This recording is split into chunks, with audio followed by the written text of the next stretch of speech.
Yuk. Assalamualaikum warahmatullahi wabarakatuh. Alhamdulillahirrabbilalamin wa bihi nasta'in wa ala umri dunya waddin wa salatu wassalamu ala asrofil anbiya'i mursalin wa ala alihi wa ashabihi ajmain.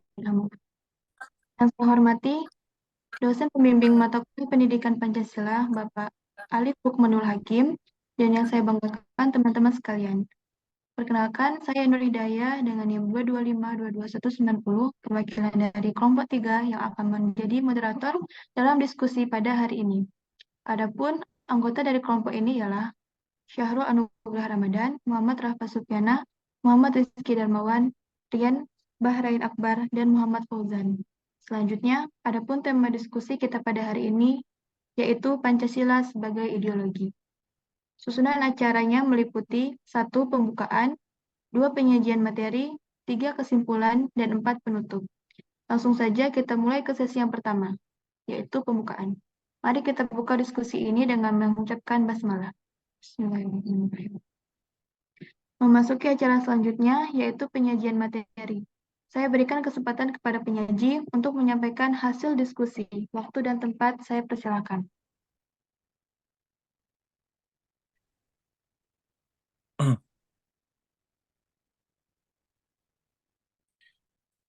Ya, di sini ada pengertian ideologi.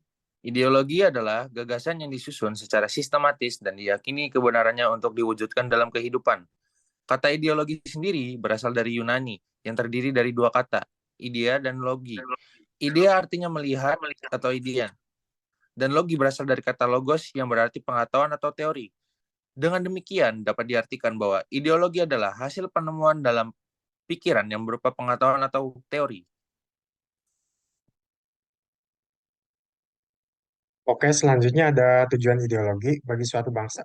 Umumnya, ideologi digunakan untuk memberikan arah dan tujuan yang jelas kepada negara dalam mengatur kehidupan sosial, politik, dan ekonominya.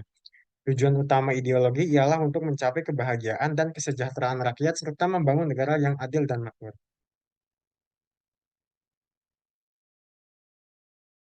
Perbandingan ideologi liberalisme dan komunisme. Liberalisme yaitu yang pertama berasal dari falsafah hidup masyarakat. Lalu yang kedua berdasarkan ketuhanan yang Maha Esa. Yang ketiga menganut sistem pemerintahan demokrasi Pancasila. Selanjutnya menerapkan sistem pemerintahan dan semua aspek kehidupan berdasarkan hukum, dan yang terakhir bersifat terbuka, kreatif, dan dinamis. Sedangkan komunisme yaitu yang pertama kebebasan dan hak individu dinomorsatukan. Lalu yang kedua nilai-nilai nasionalisme berada di bawah hak individu. Yang ketiga negara adalah alat untuk mencapai tujuan individu. Dan yang terakhir hak individu diakui oleh negara, termasuk hak untuk menguasai hajat hidup orang banyak.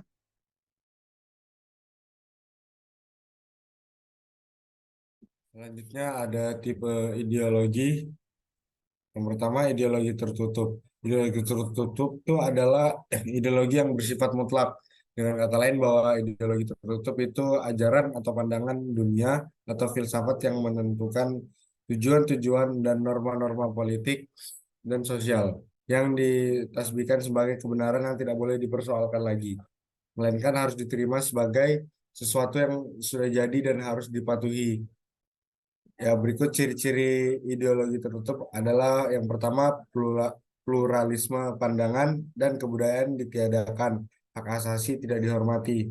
Dan yang kedua, menuntut masyarakat untuk memiliki kesetiaan total dan kesediaan untuk berkorban bagi ideologi tersebut.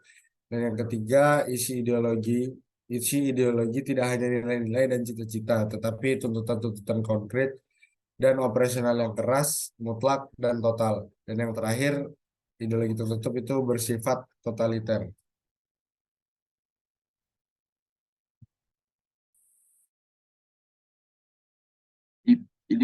Tipe ideologi yang kedua adalah ideologi terbuka. Ideologi terbuka adalah ideologi yang tidak dimutlakan.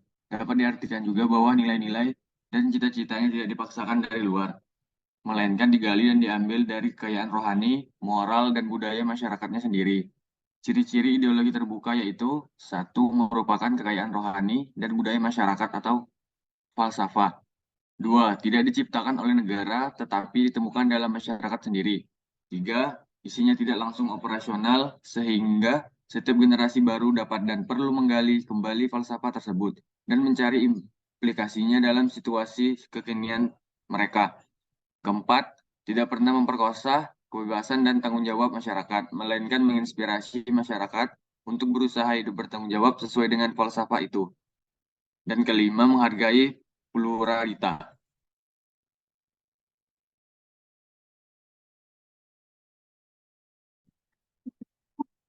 Setelah selesai, saya bacakan kesimpulan dari diskusi kita hari ini, yaitu 1. Pancasila merupakan ideologi dasar bagi bangsa Indonesia yang terdiri dari 5 prinsip, yaitu isi dari Pancasila. Yang kedua, tujuan ideologi Pancasila adalah untuk mencapai tujuan-tujuan nasional Indonesia, yaitu mewujudkan keadilan, kesejahteraan, ketertiban, dan kebahagiaan bersama.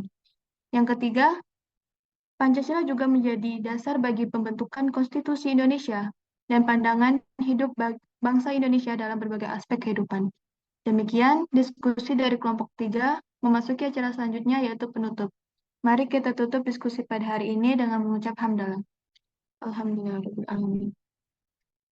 Sebagai moderator, saya mohon maaf atas kesalahan saat proses penyampaian. Wabillahi taufiq wal hidayah. Wassalamualaikum warahmatullahi wabarakatuh.